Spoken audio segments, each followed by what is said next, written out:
আমরা যে ড্রোনের যে ইন্ডাস্ট্রি হবে তুর্কির সাথে যে জয়েন্ট ভেঞ্চারে এটার ফ্যাক্টরি বা ইন্ডাস্ট্রিও বগুড়া ওই বিমান ঘাটির সাথেই হবে। বগুড়া বিমানবন্দর অনেক পুরাতন, এটি পাকিস্তান আমলে হয়েছে। শহীদ রাষ্ট্রপতি জিয়াউর রহমানের সময় উনি চেষ্টা করেছেন, গত বিএনপির সময় চেষ্টা করা হয়েছিল। এই উত্তর অঞ্চলে কোনো আন্তর্জাতিক মানের বিমানবন্দর নাই।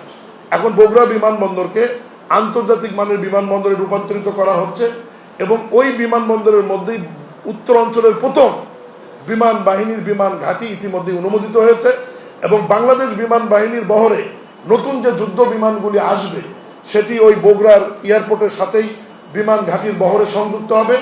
এবং গতকাল মাননীয় প্রধানমন্ত্রী সংসদে তার প্রশ্ন উত্তরে বলেছেন যে আমরা যে ড্রোনের যে ইন্ডাস্ট্রি হবে তুর্কির সাথে যে জয়েন্ট ভেঞ্চারে এটার ফ্যাক্টরি বা ইন্ডাস্ট্রিও বগুড়া ওই বিমান ঘাঁটির সাথেই হবে। একটা আশ্চর্যজনক বিষয় দেখেন, বগুড়া আমাদের একটি আন্তর্জাতিক মানের স্টেডিয়াম আছে, শহীদ চান্দু ক্রিকেট স্টেডিয়াম, যেটি বিএনপির সময় তৈরি হয়েছিল এবং ওই সময় অনেক আন্তর্জাতিক মানের খেলাও সেখানে হয়েছিল। কিন্তু 2006 সালের পরে ওখানে কোনো আন্তর্জাতিক এবং জাতীয় মানের খেলা হয়নি এবং লাইট টাইট থেকে শুরু করে যা যা ছিল সব ওখান থেকে খুলে নিয়ে আসা হয়েছিল। নতুন করে সেটা আমরা আবার রিপেয়ার করে মেরামত করে সংস্কার করে আবার আন্তর্জাতিক মানের করা হয়েছে এবং সেখানে আন্তর্জাতিক মানের জাতীয় খেলা কয়েকটি হয়েছে, আন্তর্জাতিক মানের কয়েকটি খেলার জন্য প্রস্তুতি চলছে।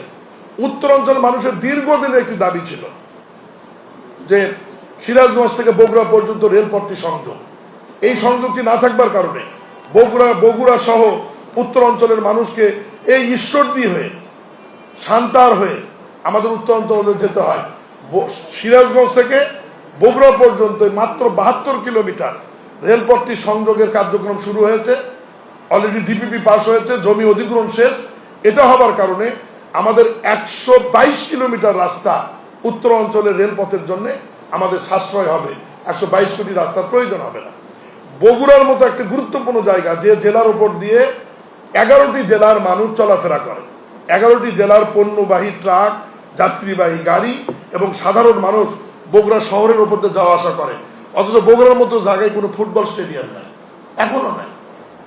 এটা যদি বলে যে বগুড়া একটা আন্তর্জাতিক মানের ফুটবল স্টেডিয়াম চাই, এটা কি আমাদের জন্য খুব অপরাধ হবে? অবশ্যই অপরাধ হবে না।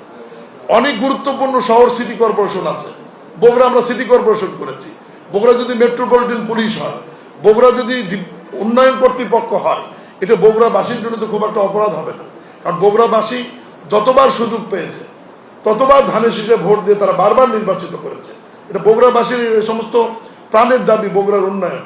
এসব নিয়েই আমি কাজ করছি বা এখনো করছি। এই কারণেই করছি কারণ একসময় মাননীয় প্রধানমন্ত্রী জনাব তারেক রহমান বগুড়ার বিষয়গুলো দেখভাল করতেন 2001 থেকে 2006 পর্যন্ত। বর্তমান সময় স্বাভাবিক কারণেই উনি সারা দেশের প্রধানমন্ত্রী এবং উনি বগুড়ার বক্তৃতায়ও বলেছেন যে আমরা অন্য জেলার সঙ্গে বগুড়াকে তুলনা বা বৈষম্য করব না, আমরা সমান তালে সব জেলার উন্নয়ন হবে। ওই বিষয়টাই আমরা মাথায় রেখেই বগুড়ার যেটুকু নিক, ঠিক যেটুকু প্রয়োজন, এর অতিরিক্ত যেন কোনো কিছু না হয়, সেইটুকু নিয়েই আমরা বগুড়া জেলার আমি সহ আমরা বাকি 6 এমপি যারা রয়েছে